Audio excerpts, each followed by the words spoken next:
Have you ever wondered why some relationships seem effortlessly harmonious while others feel like a constant tug-of-war? The secret may lie in something called love languages. Picture this: two individuals, both fluent speakers, but of different languages. They converse, each using their native tongue, and the result? A symphony of confusion, misinterpretation, and potential discord. Now consider that same scenario within the context of a romantic relationship, with the languages being the ways in which love is expressed and understood. This, dear listeners, is the fascinating world of love languages. Love languages are essentially the ways in which we express and interpret love. There are 5 primary types: words of affirmation, acts of service, receiving gifts, quality time, and physical touch. Each of these languages carries its unique dialect, its unique way of conveying love. Words of affirmation are all about expressing love through verbal acknowledgement, compliments, and words of appreciation. Acts of service, on the other hand, show love through actions like doing chores or helping out in meaningful ways. Receiving gifts isn't about materialism, but about the thoughtfulness and effort behind the gift. Quality time is about giving undivided attention, being present, and truly engaging with your partner. Lastly, physical touch, as the name suggests, involves expressing love through touch, be it holding hands, hugging, or simply a loving pat on the back. Understanding these love languages is crucial, as it influences how we express our affection and how we perceive affection from others. It's like having a secret decoder ring for your relationship. However, when these languages clash, when one person's expression of love is misinterpreted or overlooked by the other, it can lead to a bad love language situation. Imagine expressing love through thoughtful gifts, only for your partner to feel unloved because they crave quality time instead. Or perhaps your partner frequently offers words of affirmation, but you're left feeling unappreciated because what you really desire is acts of service. Sometimes the way we express our love isn't the way our partner understands it. This can lead to a bad love language situation. Misunderstood love languages can lead to friction and dissatisfaction in a relationship. Let's explore some real-life scenarios. Let's dive into our first case study. Meet Jack and Jill. Jack's love language is words of affirmation. He thrives on verbal expressions of love, and feels most valued when Jill showers him with compliments and words of appreciation. Jill, on the other hand, speaks the love language of acts of service. She feels most loved when Jack helps her with chores or takes time out of his day to assist her with tasks. Now, here's where the tension arises. Jack, being a wordsmith, is always expressing his love for Jill through sweet nothings and heartfelt confessions. Jill, however, doesn't feel the love in these words because her love language is all about actions. She would rather have Jack help her wash the dishes or run errands with her. On the flip side, Jill, in her attempts to express love, would often help Jack with his work or surprise him by doing chores for him. Jack, while appreciating the effort, doesn't feel the same emotional connection that he does when Jill says, "I love you."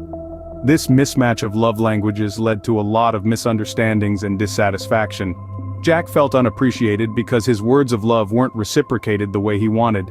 Jill felt unloved because Jack didn't express his affection through acts of service as she did. Their relationship struggled until they understood their love languages and learned to appreciate each other's expressions of love.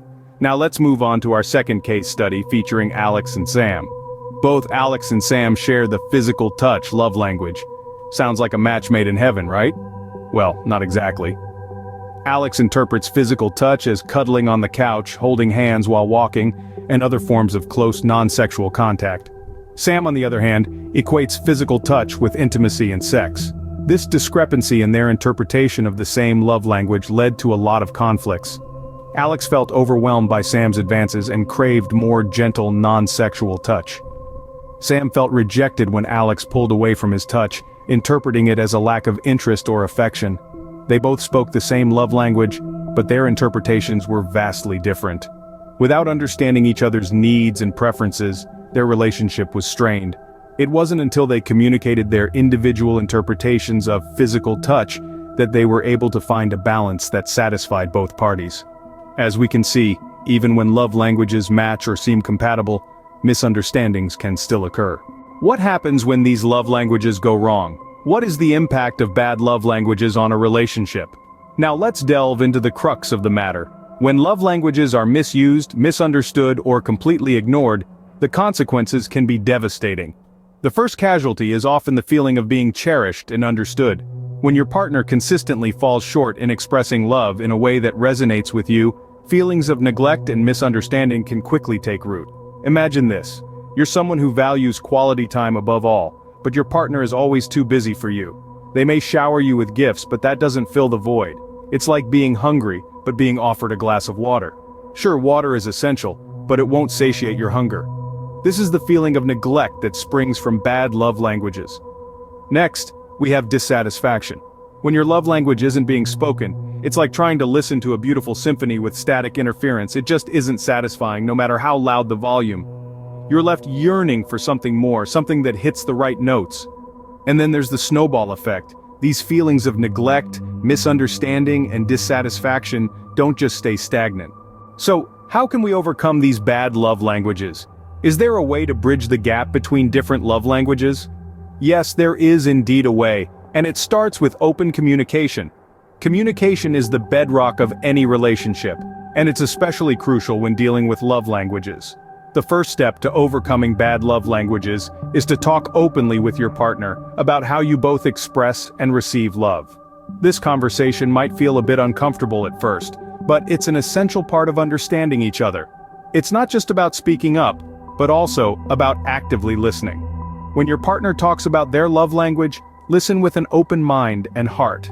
Try not to judge or dismiss their feelings. Instead, strive to understand where they're coming from. It's crucial to remember that everyone expresses love differently, and what might seem strange or insignificant to you could mean the world to your partner. Next, it's time to understand each other's love languages. This understanding is more than just knowing your partner's preferred love language. It's about acknowledging how they express love and adjusting your expectations accordingly. If your partner's love language is acts of service, for instance, don't expect them to shower you with words of affirmation. Instead, look for the love in their actions. Finally, make an effort to express love in a way your partner understands. This doesn't mean you have to abandon your natural love language. Rather, it's about adding a new dialect to your love language repertoire. If your partner's love language is physical touch, for example, try to incorporate more hugs and cuddles into your daily routine. It might feel awkward at first, but with practice, it will become second nature. Remember, overcoming bad love languages isn't about changing who you are or how you love. It's about embracing the diversity of love languages and making a conscious effort to understand and cater to your partner's needs.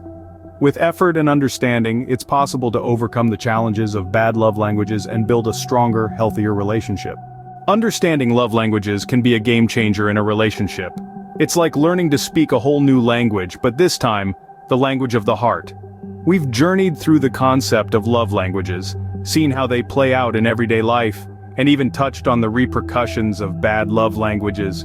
The beauty of love languages is that they're not one size fits all. They're as unique as the individuals in the relationship. It's about finding that sweet spot where your expressions of love match your partner's expectations, creating a harmonious balance.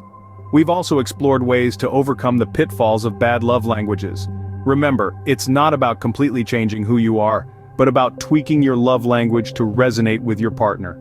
Remember, the key to a successful relationship lies in understanding and speaking each other's love language correctly. It's not just about expressing love, but doing it in a way that your partner truly understands and appreciates.